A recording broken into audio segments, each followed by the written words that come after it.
My sister moved into my house for college and demanded my room as her study space. Then I found out she had secretly dropped out months ago and was planning one last move to drain the family and disappear. I, 29, never thought I'd be writing one of these posts, but here we are. I need some perspective because my family is making me feel like I'm being unreasonable, and I'm starting to question my own sanity. I've been living in my own house for the past 4 years. Yes, my house. I saved up for the down payment. My name is on the mortgage, and I make all the payments. It's a modest 3-bedroom home in the suburbs. Nothing fancy, but it's mine, and I'm proud of it. 6 months ago, my mother, Linda, 51F, called me with a small favor. My younger sister, Ashley, 22F, was struggling with her junior year of college. She was living in a cramped dorm with a difficult roommate, and Mom thought she needed a stable environment to focus on her studies. Could Ashley stay with me for a few weeks until she found better accommodations? I love my sister, and of course I said yes. I set her up in one of the guest bedrooms. It's a nice room fully furnished with its own bathroom across the hall. Ashley seemed grateful at first, and I was happy to help, but then the requests started. First, it was small things. Ashley needed a bigger desk for her studies. The lighting in the guest room wasn't quite right. The street noise from that side of the house was distracting. Each complaint came through Mom, never directly from Ashley. 2 months ago, Mom sat me down for a serious conversation. Ashley was still struggling academically. She's pre-med, which is admittedly challenging. And Mom had a solution. Ashley needed the master bedroom. It's quieter, Mom explained. It has the ensuite bathroom so she won't be disturbed. The walk-in closet would give her space to organize all her study materials. And the sitting area would be perfect for her study groups. I laughed, thinking she was joking. She wasn't. It's just temporary, Mom insisted. Just until she graduates. You're a successful adult, James. You can handle sleeping in the guest room for a while. Ashley's future is at stake here. I said no firmly. It's my house, my bedroom, and I'm not giving it up.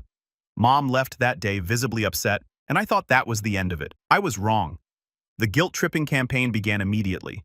Mom would call to tell me how stressed Ashley was, how she was crying over her grades, how she felt unsupported by her own family. My Aunt Patricia started texting me articles about supporting family through education. Even my cousin Michael, who I barely talked to, suddenly had opinions about how real men make sacrifices for family. Ashley herself remained oddly silent through all of this. Whenever I tried to talk to her directly about her needs, or how I could help in other ways, she would just shrug and say she was fine. But Mom would later call to say Ashley was too overwhelmed to advocate for herself. Last week, I came home from a business trip to find my bedroom door locked. Ashley had moved herself in while I was gone. My clothes were in garbage bags in the guest room. My personal items were boxed up and stacked in the corner. She'd even changed the locks on the master bedroom door. I was furious. I demanded she move out immediately. Ashley started crying. Mom showed up within an hour. How convenient. And suddenly I was the villain terrorizing a stressed college student. It's already done. Mom said, "Don't make her move everything again. That's just cruel. She has midterms coming up." I told them both they had 48 hours to restore my bedroom, or I would start eviction proceedings. Mom called me heartless. Ashley ran to the bathroom crying. The master bathroom. My bathroom. They left eventually, but not before Mom told me I was choosing property over people and that my father would be ashamed of who I've become. It's been 3 days. Ashley is still in my bedroom. She's added a padlock to the door. Mom has rallied more family members to text me about how selfish I am. My phone is blowing up with messages about supporting family and temporary sacrifices and how successful people don't need material things to be happy. I've contacted a lawyer. I have the eviction papers ready. But am I really about to evict my own sister? Am I the here? Should I just suck it up for another 1.5 years until she graduates? I need outside perspective because my entire family is making me feel like a monster for wanting to sleep in my own bedroom in my own house that I pay for. Update 1 2 weeks later. Well, this exploded more than I expected. Thank you to everyone who responded to my original post. Your comments gave me the confidence to stand firm. And boy, do I have an update for you. First, to answer some common questions from my original post. Yes, I did give Ashley written notice before her stay began that it was temporary. No, she doesn't pay rent or contribute to utilities. Yes, I've been paying for her groceries too. And yes, the padlock she installed was actually a smart lock that she programmed herself. So here's what happened. After reading your responses, I decided to go through with the eviction. I served Ashley with a formal 30-day notice to vacate.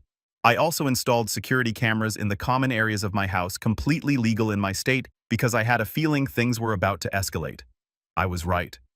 The day after serving the notice, I came home to find my master bedroom door wide open and 4 strangers in my room.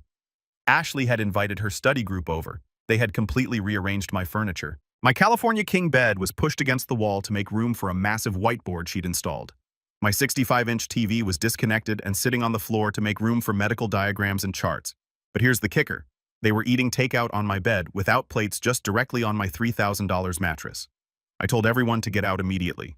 Ashley tried to argue that she had tenant rights and could have guests.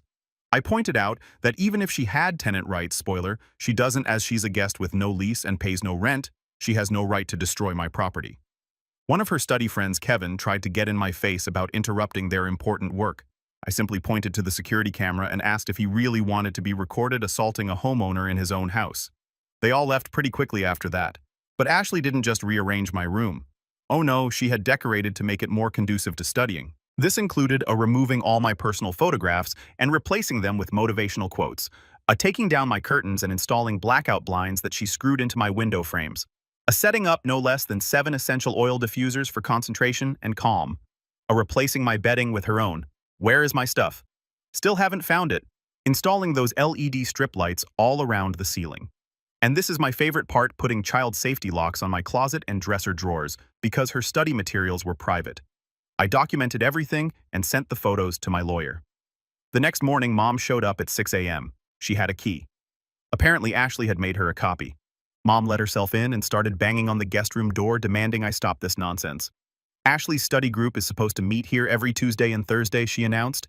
You've disrupted her entire schedule. Do you know how hard it is to coordinate 5 pre-med students' calendars? I informed her that she was trespassing and needed to leave. She actually laughed at me. You can't trespass in your child's home, she said. That's when I played my ace. I've been recording our conversation single-party consent state, and I asked her to repeat the part about having a key made without my permission. She realized her mistake and tried to backtrack, but it was too late. I told her she had 2 minutes to leave her key and get out, or I'd call the police. She left the key, but not before telling me I was dead to her until I came to my senses. The family bombardment intensified. I started getting calls from relatives I haven't spoken to in years. Apparently, Mom told everyone I was making Ashley homeless during finals week. She conveniently left out the part where Ashley has a dorm room she's still paying for. Oh yeah, did I forget to mention that Ashley still has her dorm? She's been paying for it this entire time. Or rather, Mom has been paying for it. She just doesn't like her roommate and prefers my house. 3 days ago, I came home to find that Ashley had changed the smart lock code on the master bedroom. I couldn't get into my own room again. But this time, I was prepared. I had already called a locksmith to meet me at the house. While waiting for the locksmith, I heard voices inside my room. Ashley had her study group over again. I could hear them through the door, talking about their plans for the room.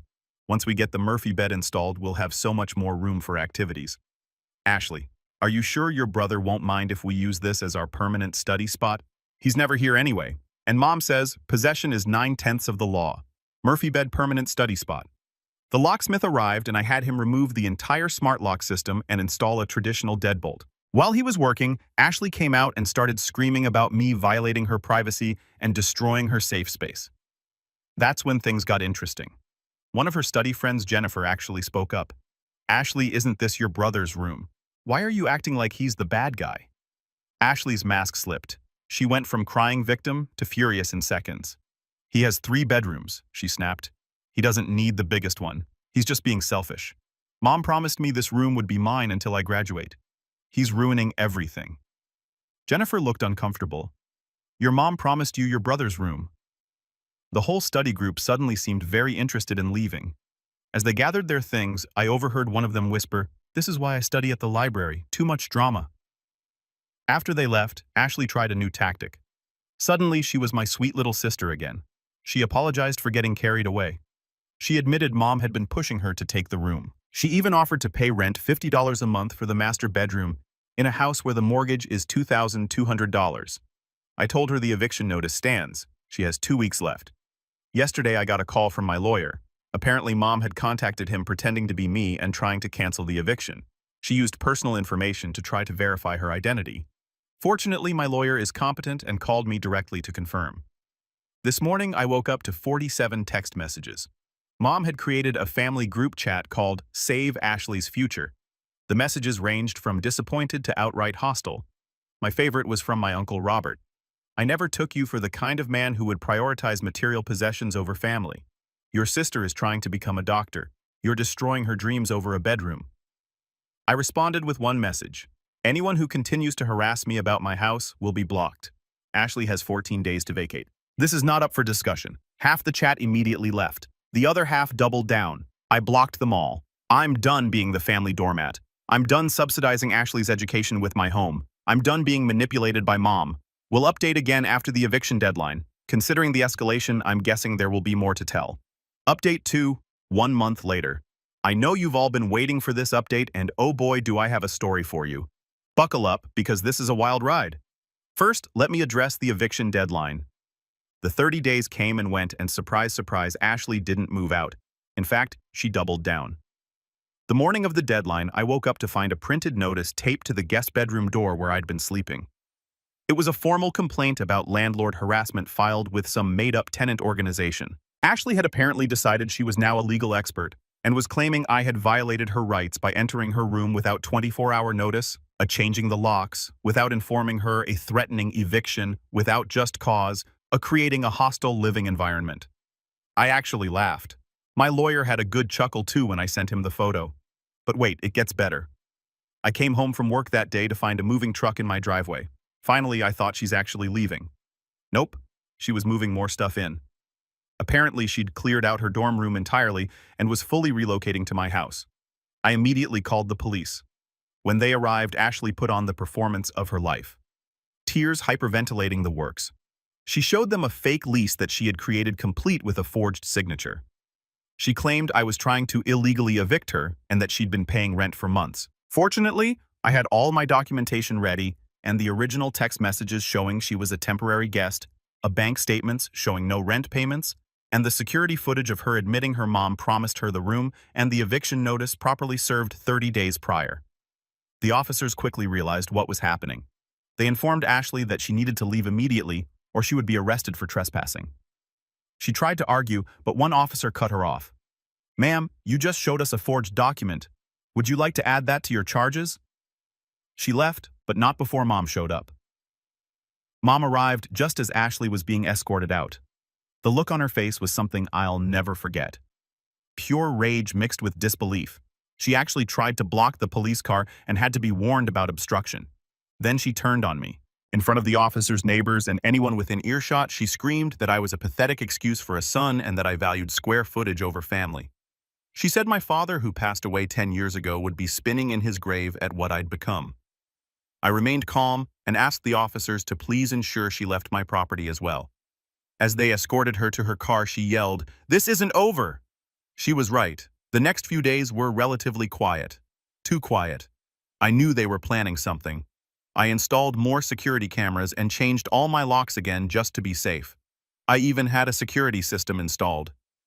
Then 5 days after the eviction, I got a call from my mortgage company. Someone had called claiming to be me and tried to add Ashley as an authorized user on my account. Fortunately, they failed the security questions, but it was concerning. The next day, I got a letter from the HOA. Someone had filed multiple complaints about me. A noise violations when unauthorized tenants. Ironic. A property maintenance issues. My lawn is immaculate, running a business from home. I work in IT and occasionally work from home, which is allowed. I contacted the HOA president, who I've known for years. He told me off the record that my mom had called repeatedly claiming to be a concerned neighbor and reporting violations. He'd figured out it was her when she slipped up and referred to me as my son during one call. But the real circus was just beginning. Last week, I came home to find flyers in all my neighbors' mailboxes. They were Save Ashley's Dream flyers with a picture of Ashley in scrubs. She's never worked in a hospital, and a sob story about how she was 1 semester away from medical school, but her cruel brother had made her homeless. It included, and my full name and address. Air claimed that I was hoarding housing while my sister suffered. A request for neighbors to stand with Ashley and pressure me to do the right thing. The mom's phone number for more information or to offer support. My neighbors were confused. Several came to ask me what was going on. Mrs. Patterson from next door was particularly amused. "That girl moved in with 7 suitcases and drives a Mercedes," she said. "Doesn't look homeless to me." I was frustrated but figured this would blow over. Then Ashley escalated to social media. She created a TikTok video series called Homeless Pre-Med Student.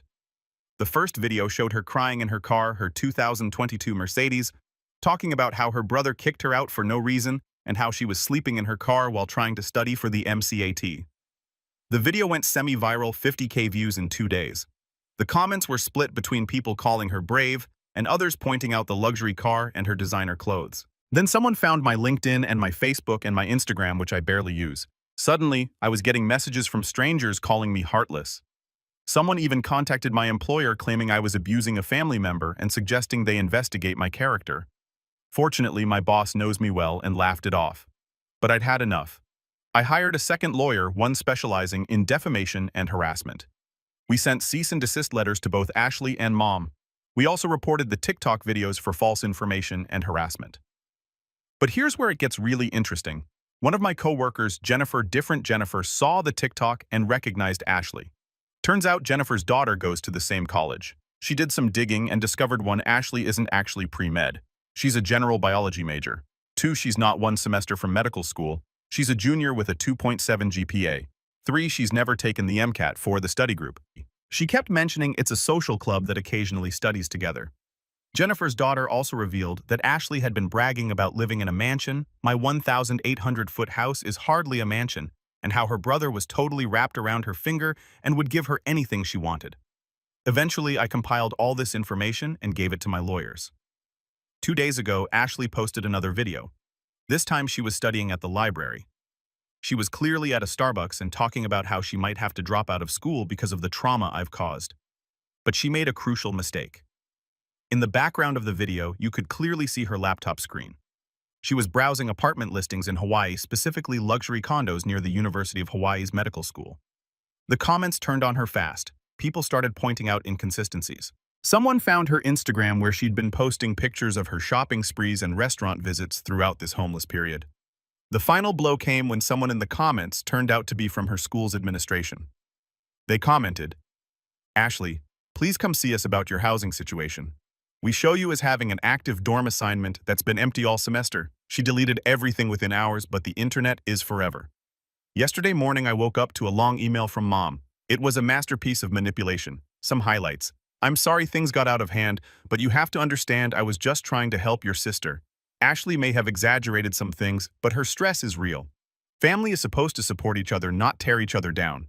Your father would want you to take care of your sister. I've already put a deposit down on Ashley's apartment in Hawaii for her medical school rotations. The least you could do is help with the rent since you wouldn't let her save money by living with you."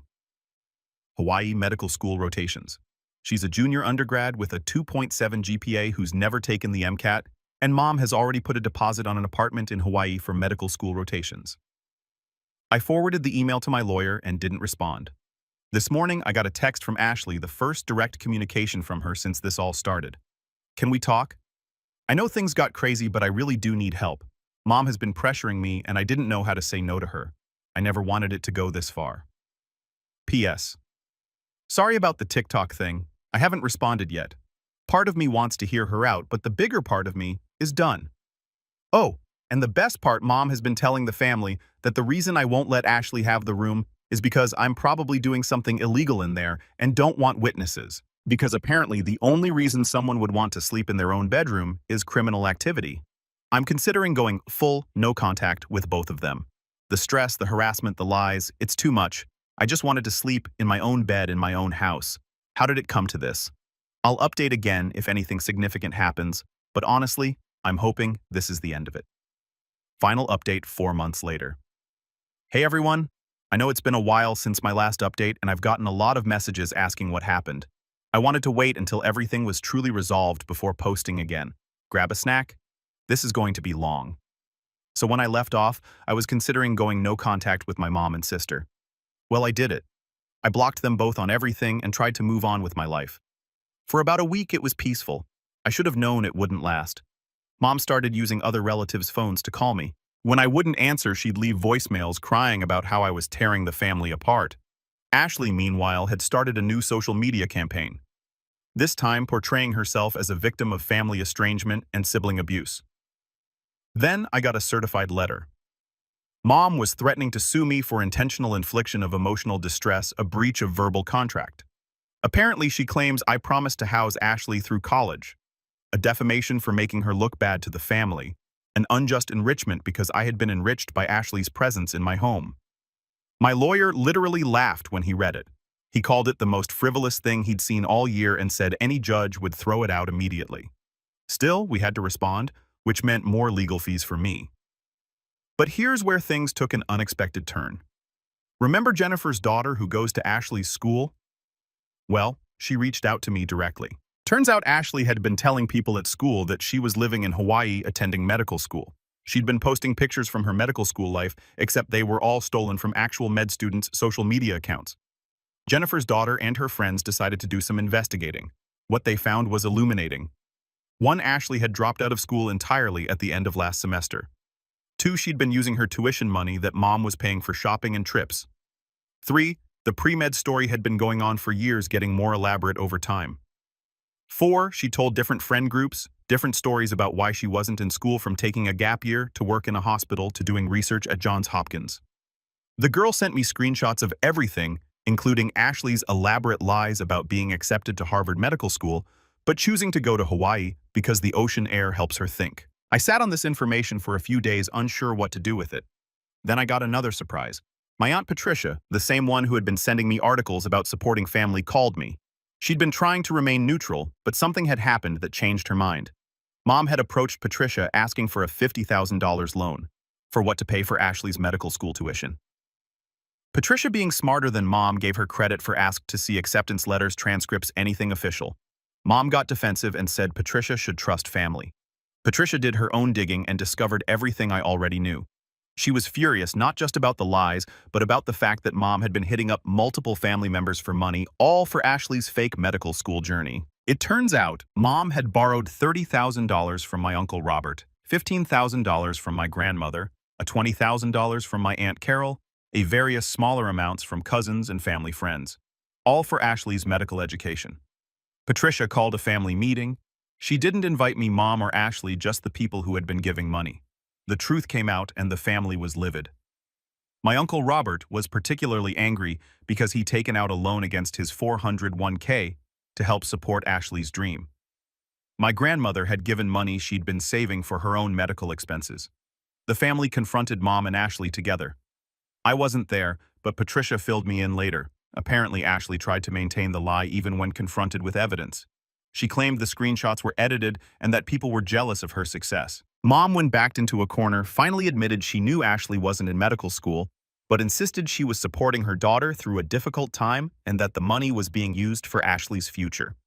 When pressed about where the money actually went, Hawaii vacation shopping, a new car for Ashley, she traded in the Mercedes for a Tesla spa treatments. And this is my favorite part, a failed YouTube channel where Ashley was trying to become a lifestyle influencer.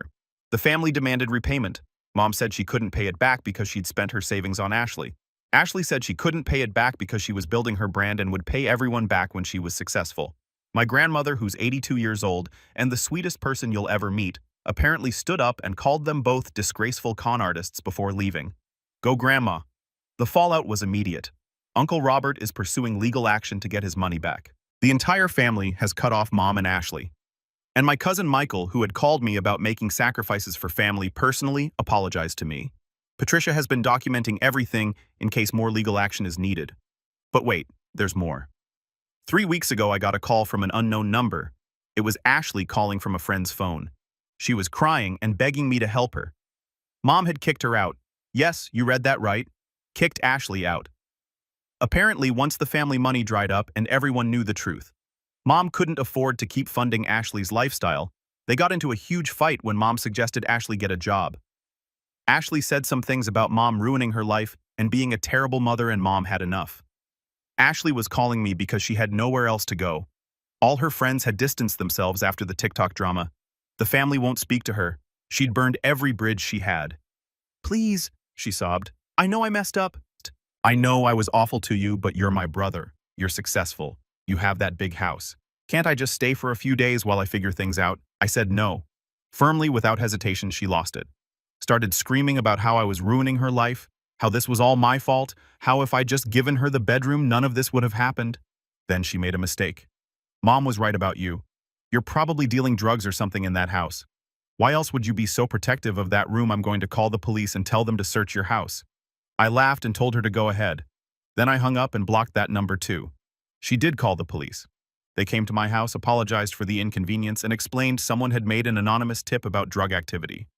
I invited them in, showed them around, including my perfectly normal master bedroom, and they left within 10 minutes. I filed a report for false police reporting. Ashley was arrested 2 days later. Mom called me from the jail, begging me to bail Ashley out. I declined and hung up. Ashley ended up spending 3 days in jail before one of her influencer friends bailed her out. Last I heard, Ashley was couch surfing and still trying to make it as an influencer. Her follower count has plummeted after multiple people exposed her lies. She's posted a few apology videos that are really just her blame shifting and playing victim. Mom has been eerily quiet. Patricia told me she's been working at a grocery store to try to pay back some of the money she owes the family. She's told a few relatives that I'm dead to her, which honestly feels like a gift at this point. As for me, I'm doing great. I've been sleeping in my master bedroom in my house in complete peace. I've reconnected with the family members who apologized, and we've actually grown closer through this ordeal. I've also started dating someone new, Jennifer, from work. Actually, she's been incredibly supportive through all of this, and jokes that she's grateful for the crazy family test happening early in our relationship. She's met some of my family, the sane ones, and they love her. Oh, and the best update, remember that family group chat? Save Ashley's future uncle Robert renamed it to Family Fraud Alert and uses it to share updates on his legal proceedings against Mom and Ashley. It's become oddly therapeutic for everyone affected. I've learned a lot from this experience. 1, setting boundaries isn't selfish. It's necessary. 2, family doesn't mean you have to accept abuse. 3, the truth always comes out eventually. 4, document everything. 5, get security cameras before you need them. 6, a good lawyer is worth their weight in gold.